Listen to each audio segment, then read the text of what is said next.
Hey, you made it back. Welcome back to the channel. This is indeed the second Amped Up Podcast with BC Amplified for Thursday, May the 18th, 2023. That's right, just a few hours ago was the first Amped Up Podcast of the day. We went over some big topics, man. Over in WWE, they're planning not just a match, but a huge summer feud. A championship title feud for the ladies. I got all the information for you guys over in that first podcast. Make sure after this one, you go and check it out. Also on the AEW side of things, did Tony Khan locate and attach his balls? Did he utilize those balls and say no to CM Punk? Did Tony Khan finally put his foot down and not give in to the demands of Punk? We talk all about it. NXT's rating, everything was in that podcast. Make sure you guys check it out at some point over the next 24 hours, man. In this podcast, we, just like podcast 1, this Amped Up with BC is also packed, stacked, and jacked because we are going to discuss Friday Night SmackDown possibly moving to Saturday nights. Now, if you said that a couple of days ago even, you'd have people laugh at you. However, knowing what we know now and what Nick Khan has just said, just recently over the last 24 hours, over the course of 3 separate discussions, Nick Khan is making it very clear that is becoming by the day more of a possibility. What is BC talking about? We'll discuss Friday Night SmackDown possibly going against AEW Collision on Saturday nights, 8 to 10 every Saturday. That may seem fun. That may seem great. We got a Saturday Night War. This will ignite the wrestling world, and that might be true. But if you're WWE, I would be trying, making sure everything in my power that does not happen. Because the only losers here, and I'm not even talking ratings-wise, victory in ratings, WWE would take them for a long time, no question. But in a whole different stratosphere, a whole nother level, WWE would actually be big losers because of what they're giving AEW. What am I talking about? BC, what do you mean, man? Well, that's what we're going to discuss in today's Amped Up Part 2 podcast. SmackDown Collision on a collision course head-to-head. And why, if you're WWE, you want to stay the fuck away from that. I don't care if you can win the ratings every week and beat AEW. You're going to lose in the long run because you're giving them much more than they ever could have wished for. I'll explain coming up. Also, we're going to talk. There's more information on the CM Punk shit, guys. I'm telling you, man, I don't go looking for the shit. This is right when that podcast went up earlier. Boom, more information. This information about Ace Steel. Wait till you hear this and why this is absolutely no longer just bizarre. This is unacceptable. This is BS to another level. And somebody, Tony Khan, has to put a stop to this. We'll discuss. Also, I got news on Bianca Belair's next challenger for her Raw, SmackDown. Who knows what title she's carrying anymore? NXT. She's on the blue brand, but she's still carrying the red title. Who knows? She might show up at Night of Champions with the NXT Championship. Maybe the old school Divas Championship with a damn title that Alundra Blaze threw in the trash. Who knows? Because they refused to do the title swap because they heard the outcry, the backlash in the community of how stupid it is to just take your champions and swap titles like they're Halloween candy. I'll give you my Kit Kat, you give me your Hershey bar. No, I want your Snickers. Fine, 2 Kit Kats for my Snickers. So they heard that backlash, and now they're like, oh man, what do we do? Let's just keep them going to their brands with the other brand's title for now. We'll think of something in the future. A little more than 10 years later, we finally get some conclusion with these damn titles. You never know with this company. But I got news on Bianca Belair, kind of what we already figured, but now it is official. What else do we want to go over? AEW's rating. Yes, it is in. The number is in. All this talk about they're easily going to hit 1 million because of all the buzz around Collision, Tony's big announcement, CM Punk possibly announced finally last night, a little bit of a jacked card, right? They said there was an easy 1 million. BC said not so fast. So what did they pull? That's your teaser on it. That's all I'm going to say. When we talk about it, you'll know. And I got a lot to say about it. That's all coming up. I'm going to get a big swig of my coffee. You're going to come right on back after you smash that up, of course. Help out the algorithm. Come on back. Let's get amplified with the Amplified Man.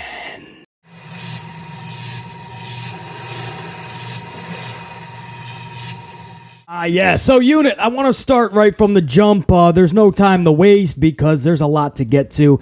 The podcast we put up just a few hours ago, that's over an hour long. So when I say we're getting double amplified today, man, these aren't some little fucking, I'm not putting out 2 to 3 videos in a day that are like 10 to 15 minutes. And saying, wow, I'm busting my ass. No, man, we're doing real, legit podcast. So even if you can't watch BC on the tube, you can at least play it, put the earbuds in, and you can go about your day. And I'm giving you plenty of hours of content. That was over an hour. This one is most likely going to be roughly an hour as well, give or take a few minutes. So I want to jump right into it. And we're going to start with the big story, SmackDown. If you would have said just a few days ago even, SmackDown is going to be on Saturday nights. SmackDown will be competing with AEW's Collision. You'd probably get laughed at, right? No, shut up, man. That's never going to happen, bro. You guys remember not too long ago, on this very channel, we talked about Monday Night Raw and how it is a very real possibility that they could be leaving Monday nights one day. Because WWE does not dictate what night they are on, believe it or not.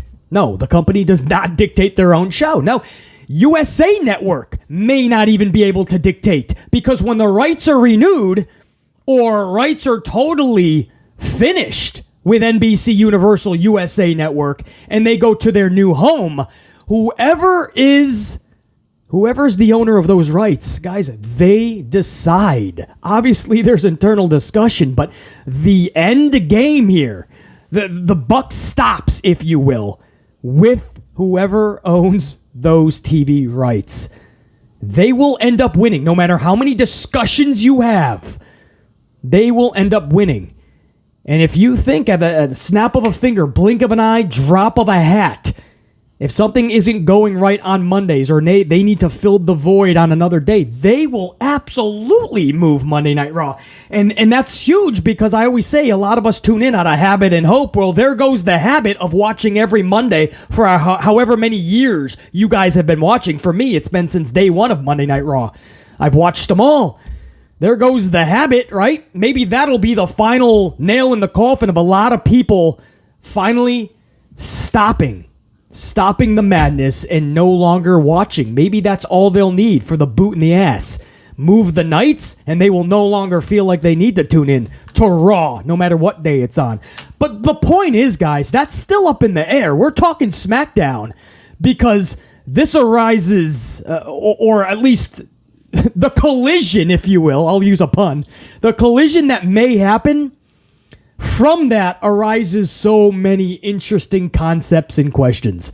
So that's why we're not talking Raw right now. We've already done that, and we may have to vividly in the future. If not during this renewal of the contract for the TV rights, or whoever ends up with the TV rights, if not for this term, the next term, we could absolutely be talking about Raw no longer on Mondays. Just think of that, man.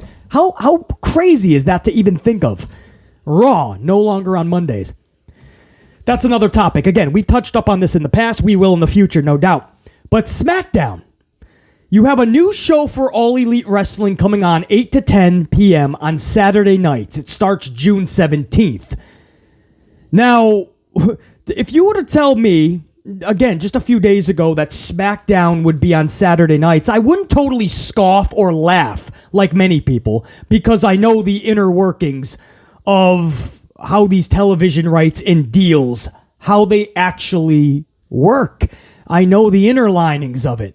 So I wouldn't totally scoff at you, but I would tell you that the possibility, the chance, is probably at a 7%. This is just a few days ago.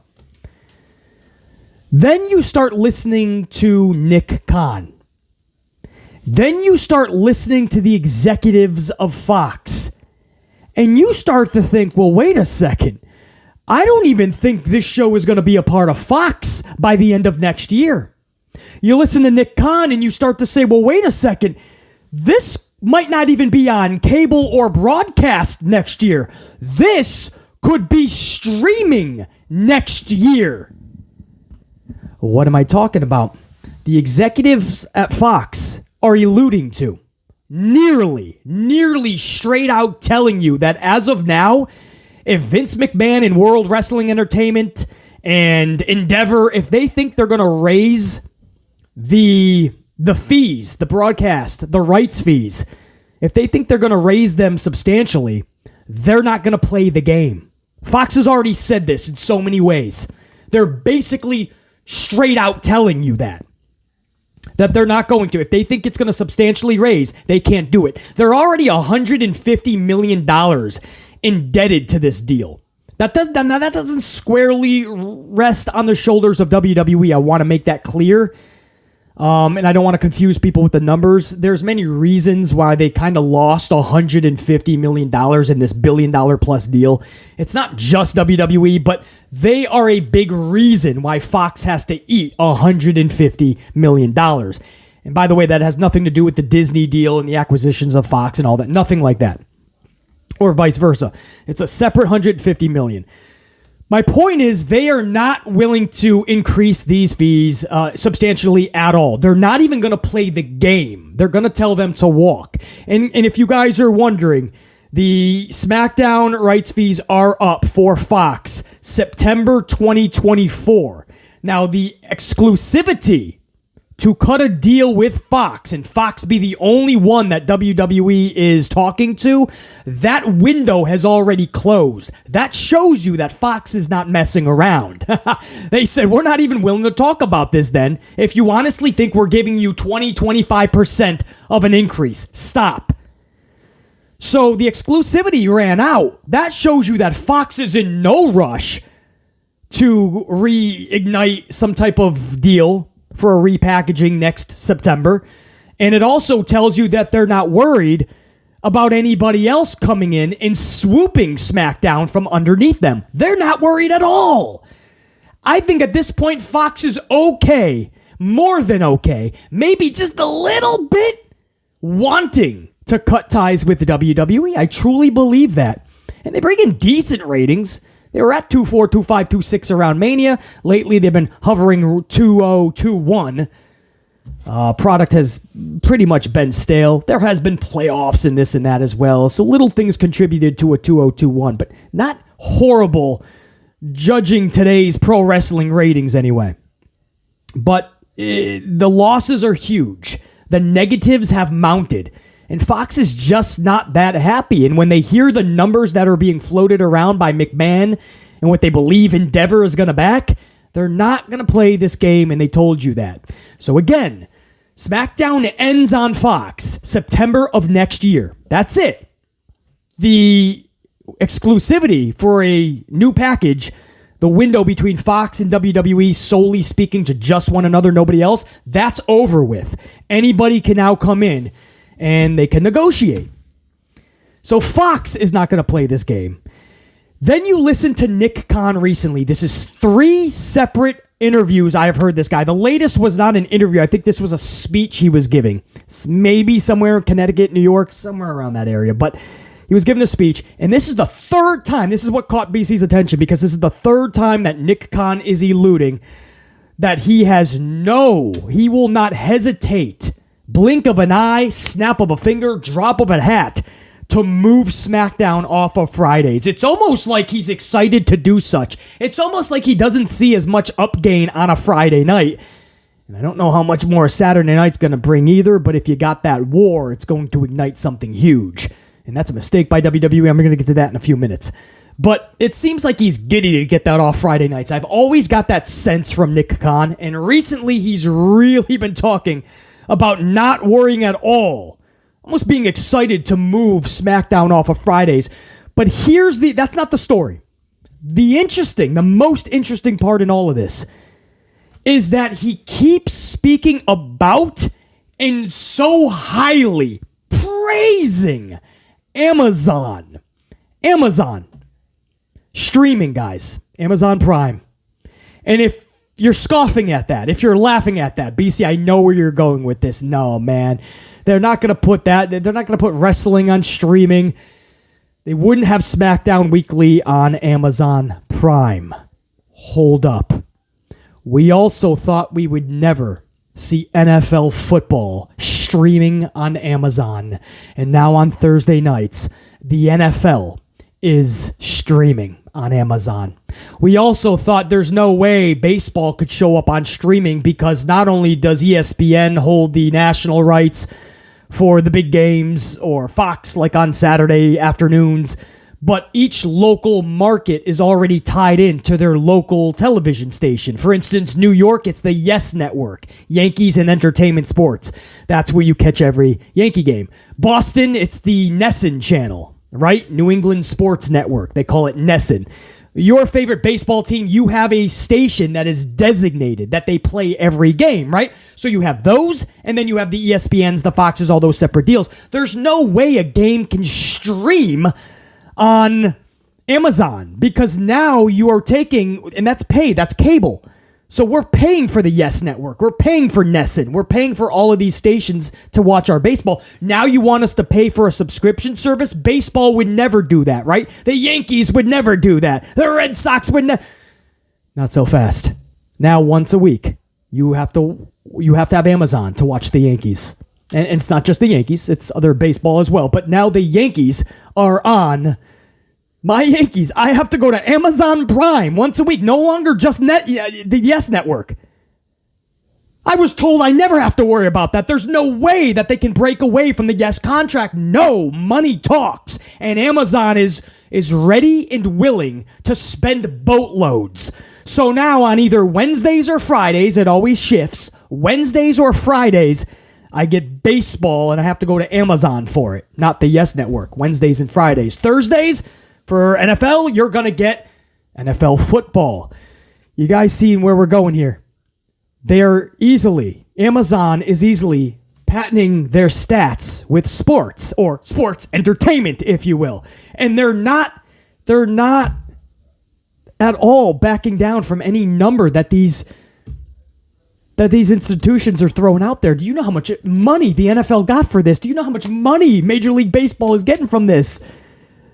Do you understand possibly how much money Vincent Kennedy, Endeavor would get from that deal? And do you realize Amazon's just like, make a number, give me a number. Okay, sign the check. That's what Amazon's doing, guys. That is exactly what Amazon's doing. If you listen to Nick Khan talk about Amazon, it is like a kid in love for the first time. You know, that girl walks into class, elementary school, middle school, you know, you're sitting there with your notebook. This girl walks in, flowing locks. Everything seems like it's in slow motion. You got the song playing. The girl sits down, flicks her hair, looks at you for a glance. You think you're in love. She just happened to look at you.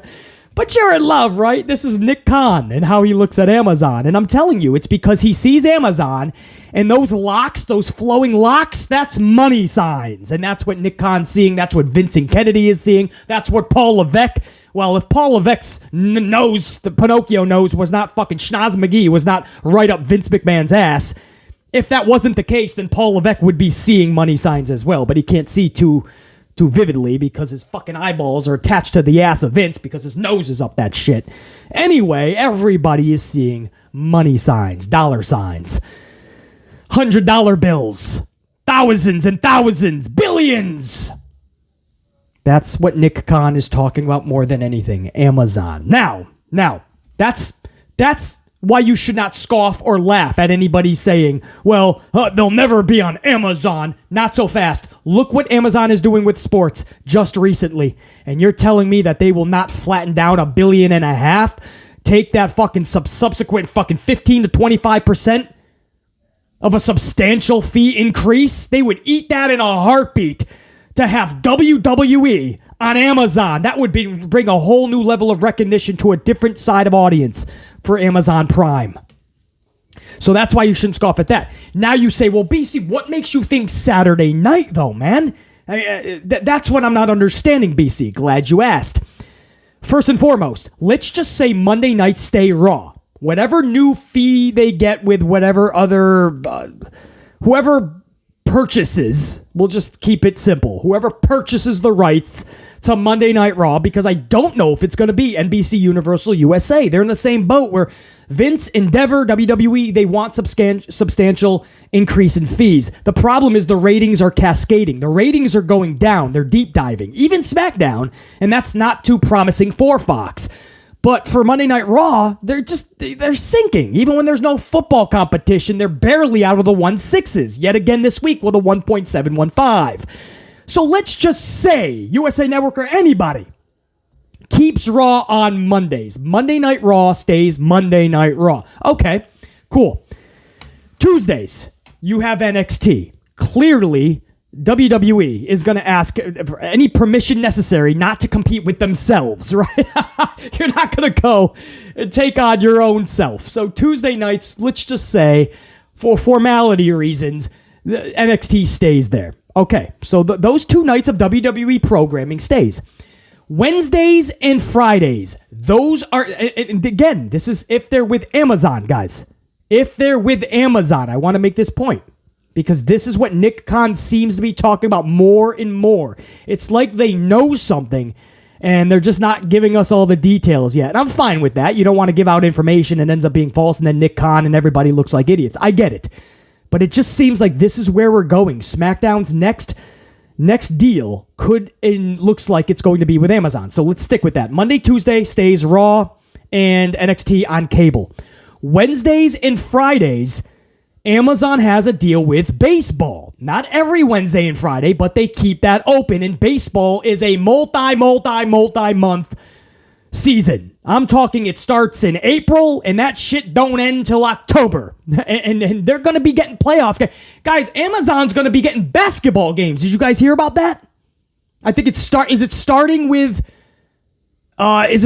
Peacock first? Either way, check it out. NBA is going streaming, and Amazon wants a dip in it. So I'm not even counting that. Maybe NBA goes to Tuesday nights, and maybe they say, fuck NXT, we don't own that. We won't allow you, we won't have you compete against yourself, SmackDown versus NXT, but we can't guarantee that our NBA contract is going to whoop your ass. Sorry, NXT. That's another conversation, but let's just stick Monday, Tuesday is what WWE is now on cable. Wednesdays and Fridays is baseball. We know that. Thursdays will be NFL during the NFL season. So you're not taking SmackDown and then you're just going to have it preempted for months. During the NFL season, 4 or 5 months. No, you're not going to do that, man. So you have to leave those days open. Those are big streaming days for those sports. So Wednesday, Thursday, and Friday have to be open. Monday and Tuesday is for your WWE cable programs. You're going to ask that Amazon don't fuck with that, right? At least don't fuck with our other programming. It's only going to hurt you in the long run. So that only leaves 2 days. Saturdays, Sundays. You do not fuck with Sundays. Most pay-per-views, even though a lot of premium live events went to Saturdays last year, and it's going to continue this year, we think in 2024 as well, at least with the stadium shows, most are still Sundays. Or at least that's the model that they want to stick with. Sundays. And you're going to get that you're just going to get that going forward. Sunday is a better pay-per-view night. There are occasions, especially like holidays, where they like to go Saturday night. But Sunday, let's just say they keep that for the premium live events, the pay-per-views. And on top of that, just television streaming-wise, Sundays are no longer an ideal spot. So they have the numbers. They're not going to want to put SmackDown on a Sunday night. There's a reason it never was before, and there's a damn good reason you're not going to see that. That leaves one day. It's going to be Saturday. It's going to be Saturday. Saturday night SmackDown. And especially if they see that Turner, Warner Discovery, they already have a show from 8 to 10, Collision. If they can set up already have that wrestling audience set up for them, which starts June 17th of this year. By September of 2024, especially October 2024, when that new deal starts on, let's just say, Amazon on Saturday nights, they already have a Saturday night audience waiting in the wings to try to tap into. On top of that, they're going to hope that their WWE hardcore tribalism tried and trues with the flag planted in the ground that says WWE, they're hoping that all of them come along for the ride. Saturday night would absolutely be where SmackDown lands on this new... Guys, a couple days ago, I would have said 7% chance of this happening. Now, I'm literally saying 50-50 outright. 50-50 in 2 days, I've changed my tune. And as I learn more about this, don't be shocked if in 2 weeks I'm saying 75-25 in favor of Amazon on Saturday nights for SmackDown. Point is, don't be shocked, man. I'm telling you guys, I've been listening to every bit of wordage. That's right, wordage on this subject from Fox, from Nick Khan, from Paul Levesque, Vincent Kennedy, everybody. And this is looking more and more likely. And I know Paul Levesque is so petty. He wants another chance to try to take out Tony Khan. I don't think that's smart. And that leads me to another issue. Even though this is going to be fun for the fans, it'll reignite the wrestling world. I understand. A Saturday Night War, man. Who would have thought on Saturday night wrestling fans would be excited? This could help AEW for sure, too. I mean, the WWE thinks they're just going to take their viewership, but what if AEW benefits from this and brings a different audience? Well, ding, ding, ding, tell them what they've just won, because it's exactly the problem here. If you show up on Saturday nights, you're just bringing all of this attention to Collision. Because guys, this is not shade at all. I really don't have any expectations for Collision. I don't care if CM Punk is on the show or if you clone 10 CM Punks and they're in a fucking 10-man tag with one another. And knowing CM Punk's ego, he would love that. You could resurrect the Ultimate Warrior, Macho Man Randy Savage, and the British Bulldog. Okay, no, if you resurrect them, I'm definitely watching, so let me take that back. But the point is, no matter what you do, I don't have expectations for this show. It's on a Saturday night. It's a standalone show. Rampage could not draw a damn fucking ass. I mean, recently, I understand you've been switching days and times because of playoffs and this and that, but man, they were in the 200,000s, guys. They're fucking around with Law and Order rerun numbers. I mean, the Big Bang Theory is fucking quadrupling that number. It's not good. Collision on a Saturday night as a standalone. I don't have high expectations. I don't really have expectations, period. The first couple of months, okay, the buzz will be there, right? After the first couple of months, let's see what their normal is. I don't have expectations. Now, if WWE comes on board with SmackDown, I would not be shocked, and I would be looking at this to actually happen. I would watch Collision. We would all watch Collision's numbers actually rise. WWE going to Saturday would actually, I believe, help AEW. And then it's just about how this war unfolds. Who's putting together the better shows more consistently, and who is ready to do anything beyond any fucking means necessary to get the job done and defeat and destroy the competition. AEW, that's WWE. For WWE, it's AEW. You don't want to put people out of work, understandably. But if you're Tony Khan, what the fuck? I showed up on Saturdays first, and then you came here. If you're Paul Levesque, you're thinking, well, fuck, I was on Wednesday nights with NXT before you got here. And you fucking kicked my ass and booted me. Now I'm going to return the fucking favor. That's what Paul Levesque would say. And if you're Nick Khan, Vince McMahon, and Ari, the leader of Endeavor, you're sitting back and counting your fucking money anyway that Amazon just gave you. So anyway, guys, that's a big topic that I wanted to discuss. Fox is really doubling, tripling down on just not really caring about renewing these rights fees. The television rights are up for negotiation already. The exclusivity window has already passed with Fox, and in September of 2024, that thing is done. And it doesn't look like they're worried about anybody coming in and talking with WWE. And the way that Nick Khan and everybody in WWE, the higher-ups, the suit and ties, are talking about Amazon Prime, Wow, could you imagine if Amazon gets these rights and puts that son of a bitch head-to-head for a head-on collision with AEW's Collision? We laughed at that 2 days ago, or some people did. I didn't really. I knew. A little bit anyway. Now I know a lot more. But a lot of people would laugh at that a couple days ago. Now, that's looking more and more like what is going to happen. And I didn't even add in the NBA. If they're able to get some games next year for NBA, starting next year anyway, that would absolutely, so say that's Tuesday, that would absolutely take off Tuesday, so it's not just the NXT deal. Interesting, man. Interesting. First you get Collision, you're like, on a Saturday, 8 to 10, what? And then you start thinking, wait a second, what the fuck is Nick Khan talking about moving Fridays? Why is Nick Khan talking about Amazon? Why the fuck is Saturday even a discussion? What the fuck? Are we going to get a head-on collision? AEW, WWE? And now the fun starts, right? This is where we get to talk about it. Anyway, guys, that's the big story. Not the only story, though. If I may, I'm going to stick with... I'll get to the rating for AEW in a minute as well. But if I may, I'm going to stick with CM Punk because we talked a lot about this in the first podcast earlier. And when that podcast went live, like 20 minutes later, there was a new report that says that Ace Steel has actually already been with AEW for the last several months. Rehired, right? Because he was fired. A lot of people thought he wasn't fired. He was just like suspended. But then we heard, no, he was actually fired. So then he was brought back, but kept hush. Then people thought he was brought back as a part of legalities, which might even be true. We don't have word that that's not true. But the point is that we're hearing that Ace Steel has already been back, but Tony Khan has had him working remotely from home.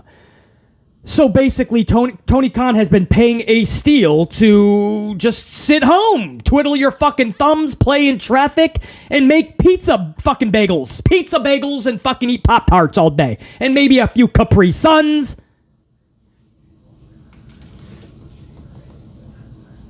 He's paying this dude to sit home. What's the deal? Is he just suspended with pay, or did you literally rehire him to work remotely from home? AEW is still so fucking new. I know 5 years. But nothing they do would require Ace Steel to work even 40 hours at home. That's BS. Stop. I mean, there's so much covering up here. It's at some point, Tony Khan has to grow a set, and he may have, as we talked about in that podcast hours ago. It looks like he did put his foot down, at least one of them, or maybe he put a fucking, the big toe in the water, right? And one of those toes at least have touched ground. It's in the water, but at least it's kind of the ground. And it looks like he told Punk, no, man, I can't bring Ace Steel back to television, or at least not at all the shows, because a lot of the roster doesn't want to work with him.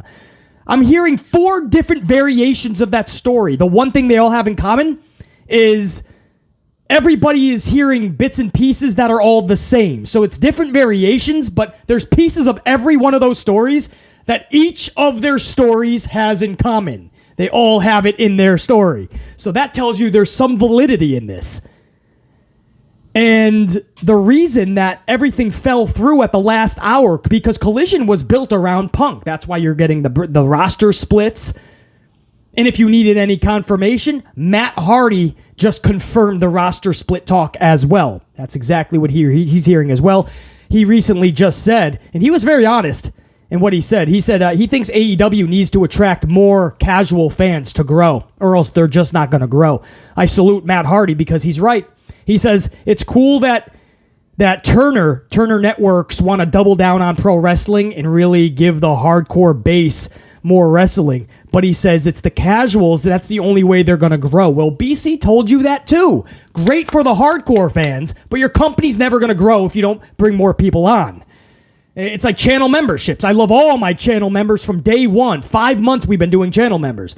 But if you think I don't get excited and love having new channel members join, no, we want to grow the board of directors, right? We want to grow the gold card group, that gold card status, channel membership. It's the same thing with AEW. If you love it, you want to see it grow, man. You want more people to fucking be able to love it. So Matt Hardy talked about that, and he said, and I think it will get more exciting because the rosters are going to be so different coming up. And he doesn't care where he goes. He just wants to be with Jeff because they're a package deal. That was basically a quote. So anybody that was questioning how legitimate this brand split really is going to be in AEW, Matt Hardy just told you that's exactly what he's hearing. And he thinks it's going to be exciting, but he doesn't really know where he's going yet. Nobody's told him. But wouldn't you think Matt Hardy would have known if this was all BS? Yeah. So it's legitimate. And that's what I mean. This brand split was formed because a lot of the locker room, most of the locker room, does not want to work with Phil Brooks, CM Punk. We know this, right? This is not just fucking spewing nonsense. This is not fucking what we believe. This is not a storyline. This is not a work. This is what we've been told. Wrestlers have come out and said this. This is why you're getting the brand split. This is why the 17th show in June, the very first Collision, was supposed to be in Chicago. It still might be. But now there's a refusal to actually say that because if they cannot get Punk back on board, they may want to move that because they know damn well you're not going to show up to Chicago when everybody thought Punk was going there and Punk's not there. Chicago would be like, what the fuck? So they may have to move that. The latest report from Turner Networks, Warner Discovery, is saying that we are trying to work out. We're trying to work out the problems that have just arisen with Phil Brooks, CM Punk. So they're trying to rectify this. I believe they will. If it was me, I'd cut ties. This marriage would be divorced long ago. I would not be putting up with Phil Brooks' bullshit. Because yet again, when they're about to announce this big Collision show at the upfronts, Turner Networks has to pull the name of Phil Brooks, CM Punk. They have to pull all promotional. Tony Khan has to get another major headache because Phil Brooks throws another temper tantrum. Because Ace Steel can't show up to TV with him. You gotta put your big boy pants on. You have to show up to work without your best friend sometimes. You can't have your friends fight all your battles. Sometimes you gotta go to school by yourself. Sometimes you gotta go to work by yourself. You just gotta do it. This is the same thing we just saw with Aaron Rodgers and the Green Bay Packers. I love my Green Bay Packers. I loved Aaron Rodgers for so long. He's been our star quarterback. We won one Super Bowl. Only one because he fucking sucks in the playoffs. He's not clutch. But Aaron Rodgers is an egomaniac. His ego is the size of Houston, Texas. The only thing that rivals that ego is maybe Phil Brooks, CM Punk. And if you look at how they go about their business, they're the same. Aaron Rodgers started making demands before he left the Packers last year, 2 years ago. Rodgers started getting this ego to another level, and people started to cater to him. And when that happens, the ego is only going to get bigger. Nothing you provide for that person will ever be good enough. They'll keep asking and demanding more and more, and that's what Rodgers did. And then he went even more last year, more demands, more of an attitude, more of an asshole, more of a diva. And then this year, he goes over to the Jets, and we hear all these stories that he had a wish list, or at least he told the ownership he's really going to show up to certain dates if these players are at least talked to. Who the fuck does that? You're going to put when we know a little bit of background. If you don't know Aaron Rodgers, the quarterback for the Packers, or former, now Jets, he doesn't really socialize with anybody. He doesn't hang out with the players. He's his own person. He's aloof. Okay, that's fine.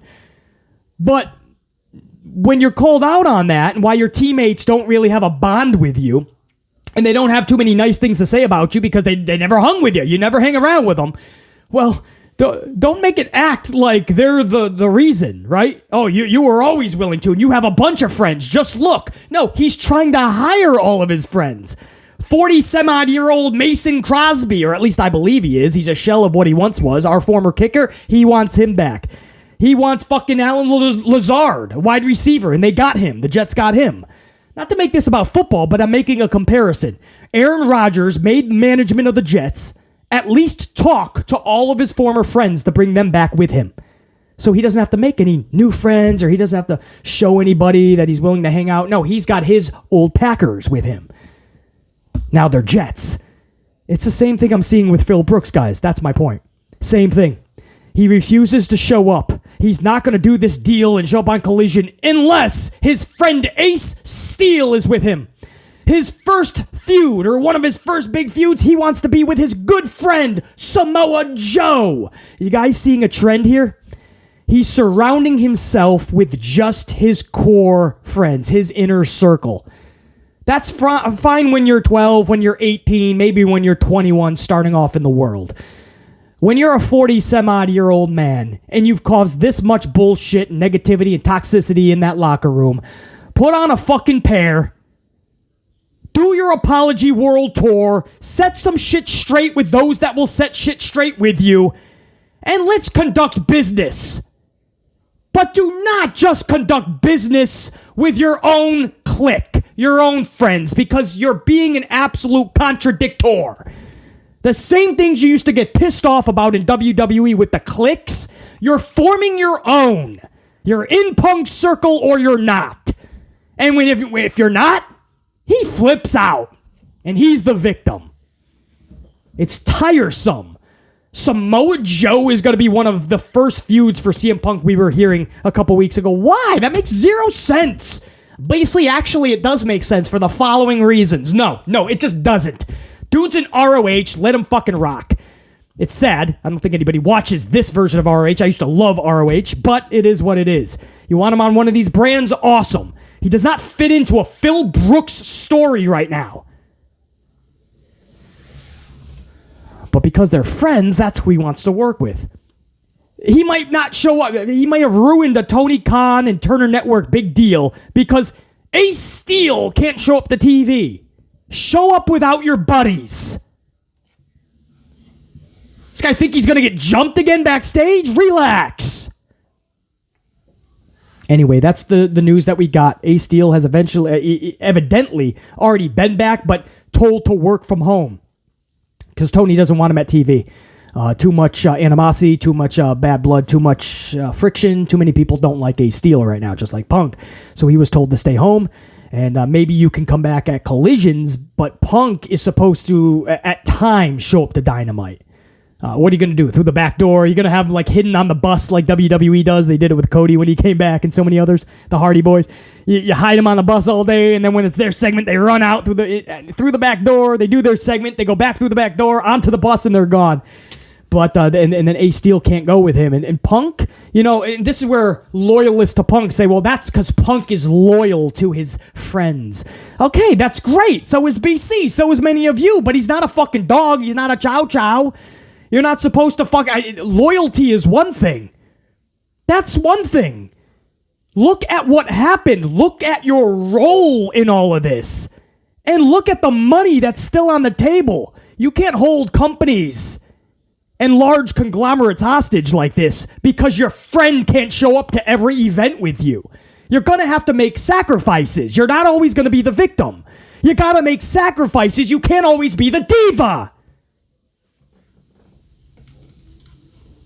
You think I want to talk about these Phil Brooks stories? They're left and right. They're all the time. And some of it, unfortunately, yeah, it looks like there's very much validity to it. And that's when we have to talk about it. But just like Seth Rollins' new fucking song that everybody sings to like fucking brainless zombies, I get nauseous talking about this Phil Brooks shit. Trust me, it's the last thing I want to talk about. But it's the big fucking story because the phenomenon of CM Punk has outgrew CM Punk himself because CM Punk, talent-wise, is below average. Skill-wise, below average. His promo work, below fucking anything he did in WWE at his peak. It's sad to say. As he got older, he has diminished in every area. He got 4 injuries. 2 of them were big, 2 others were minor. And that's all in 1 year in AEW and only a handful of matches. Tried to jump into the fucking crowd just a row deep and he got a fucking broken foot or some shit. Age is not helping him. He's more miserable than ever before. He's older, he's bitter, he's miserable, he's angry, he's pissed off, whatever the fuck he said at the Brawl Out scrum. He told you how he feels in pro wrestling. What's going to happen? Is he going to come back and he's going to have a smile for a couple months? And then what? It's going to be the same Brooks. I just want this done with is my point. If he's going to show up at Collision, do 2 months to show everybody that you do not move the fucking needle so we can all move the fuck on from this Phil Brooks shit. Deal? Deal. Next. Asuka. Asuka is we already kind of figured this out, right? After she attacked Bianca Belair. But Asuka is officially the number one contender for Bianca Belair's Raw Women's Champion, SmackDown Women's Championship. But it's Raw. I don't fucking know. Night of Champions. It is happening, guys. What title are they fucking calling this? They just have to do this, man. Bianca Belair is defending the Raw Women's title against Asuka at Night of Champions. Yeah, Raw. What are they doing, man? I am so mind-boggled here. She's on SmackDown. Belair is she's on SmackDown. Asuka's on SmackDown. Do they now have Asuka win and then Adam Pearce is like, you know what? The Raw title needs to be on the Raw brand. Asuka, we're going to ask that you go to Raw and defend it like a true champ. So you wasted a WrestleMania moment for the ages when you could have had Kana Asuka defeat Bianca. When you knew you were doing a stupid belt swap anyway, or a fucking whole draft and then a wrestler swap, which is what it could be. You knew you were doing this circus charade, and you still had Kana Asuka lose just for a month and a half later have her win in Saudi Arabia for a lesser moment when it makes no sense? What are they doing here, guys? I'm looking at it right here. It is official. Bianca Belair is defending the Raw Women's Championship for SmackDown against SmackDown's number one contender, Kana Asuka. You can't make this up. You couldn't make it up if you fucking tried.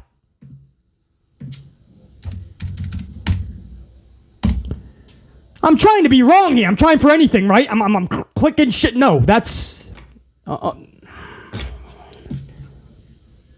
Anyway, moving on. AEW's... That's all I have to say about it. You can't. You just want to put your dome piece to a brick fucking wall, bro. Nothing this company does makes any sense.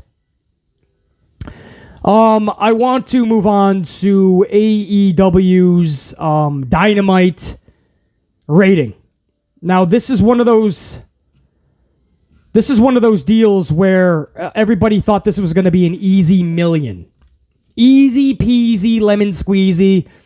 Tony's bulked up the card a little bit. It was not that, it wasn't jacked, stacked, and packed like an Amped Up podcast. But he put some stuff out there. But it was the big announcement, right? He's going to have a big announcement about Collision. Or at least we thought it was going to be about Collision. And a lot of people thought it was about CM Punk. BC said, don't be counting that million. I would not be so sure he's going to reach 1 million. And what I tell you in earlier podcast, hours before the number was even out, I said, guys, I have this based on my metrics and the buzz or lack thereof that I saw in the community. I had this pegged that they were going to struggle to get 950, which was their old normal, 950. Now their new normal is about 850. A couple of weeks recently, they were in the 700s. I said 950 they were going to struggle, so I was not giving them that million. Listen to this, guys. AEW Dynamite last night pulled in 814,000 viewers. 814,000. That's not the million. A BC is shocked because that's not even near 950, which is what I was thinking maybe they could get. Guys, they weren't even close to 900.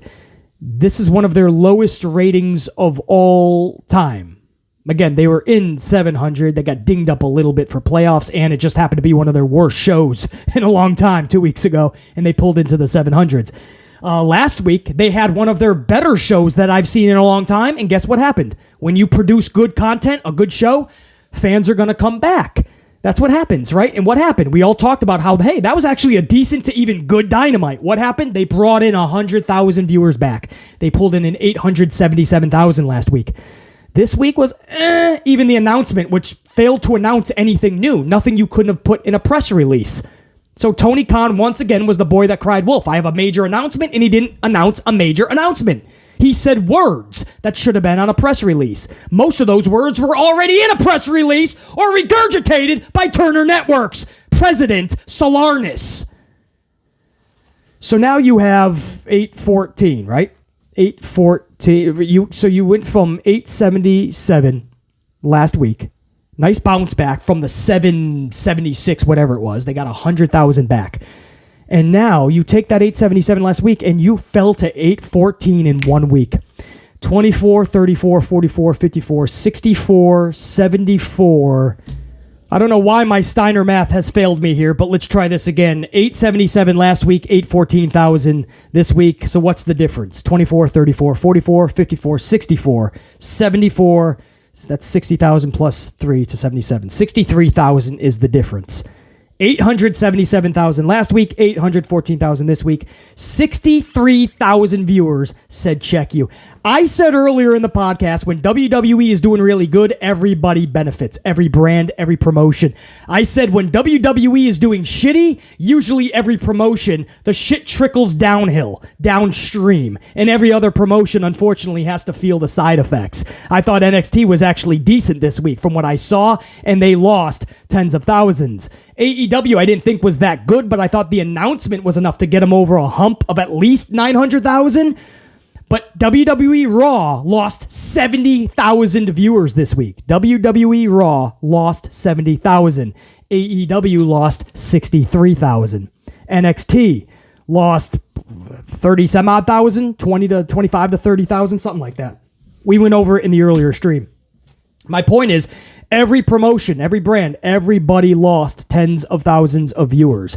I'm not giving mulligans. I'm not giving excuses. I'm not talking about the NBA. My unit has actually confirmed that there was no basketball, no playoff basketball on Monday night. No reason you would pull a 1-7-1-5, and please don't throw hockey playoffs at me, please. No NBA playoffs, and they pulled a 1.715. Come on, man. Now I know that there's going to be excuses for this, right? There's going to be the Nuggets and the LA Lakers were on, right? Possibly on Wednesday night. That's fine.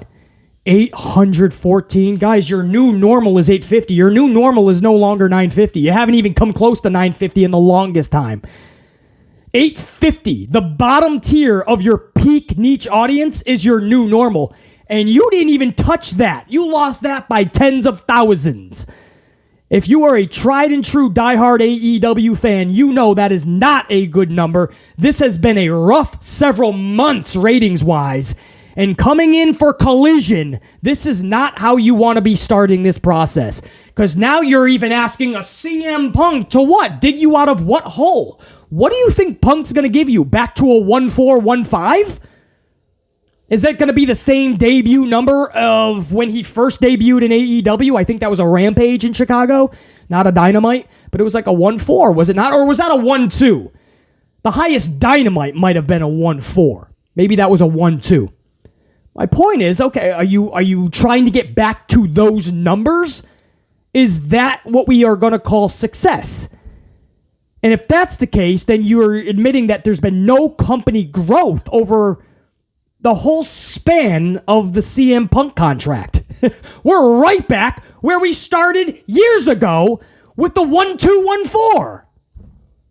And by the way, even getting back to that, you are now going to have to dig yourself out of a hole of 814,000. Last week, you were in the 700,000s. They had a 1.4 Dynamite. That was their highest.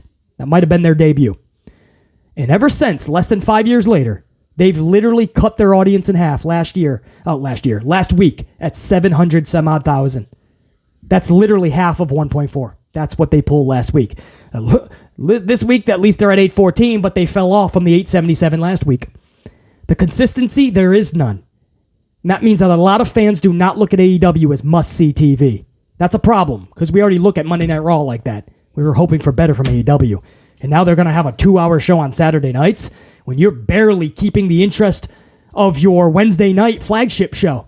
Because that 814 this week and that 700 some odd last week, that's telling me something. More and more people by the week are jumping off of the AEW bandwagon by the droves. They're saying, listen, I bought all the shirts from the beginning. I watched every show from the jump. I supported. I yelled, this is awesome. Fight forever. It's a banger. I put 5 and 6 and 7 stars to every match.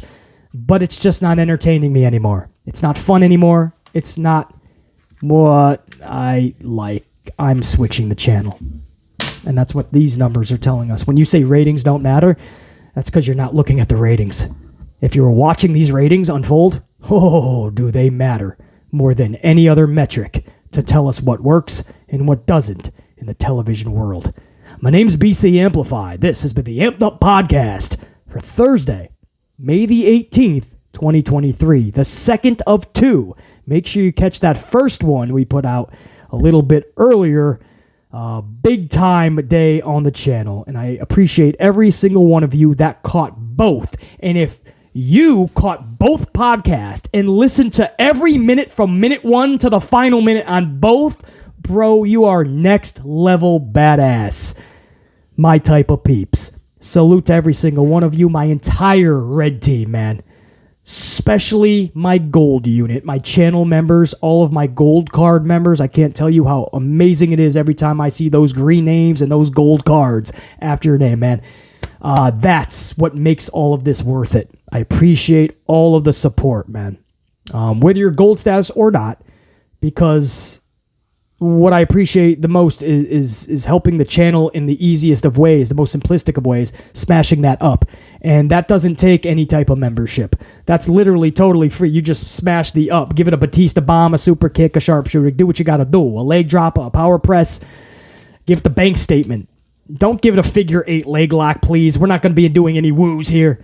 But that's what I appreciate, man. Just, you guys go out of your way to make sure that you're supporting and doing everything you can to keep this channel rocking. You guys staying amplified keeps BC amplified, if that makes sense. So, on that note, I'm going to remain amplified by hitting up Dunkin' right now. Maybe Starbucks. We'll see. Maybe I want a Frappuccino as well as a double shot latte. We'll see. But I'm going to go double fist some coffees, and we're going to rock the rest of this day out. Who knows? You should already be subbed and notified anyway of the channel every time. That little notification bell after you subscribe, it'll tell you every time I put up an upload. You may see a third podcast later tonight, maybe midnight. Who the fuck knows? You never know with BC. I'm that type of cat. Top guys, we're out. We the ones, the rest in this community, far distant twos. It's not even close until next time, and there will be a next time. BC saying check you.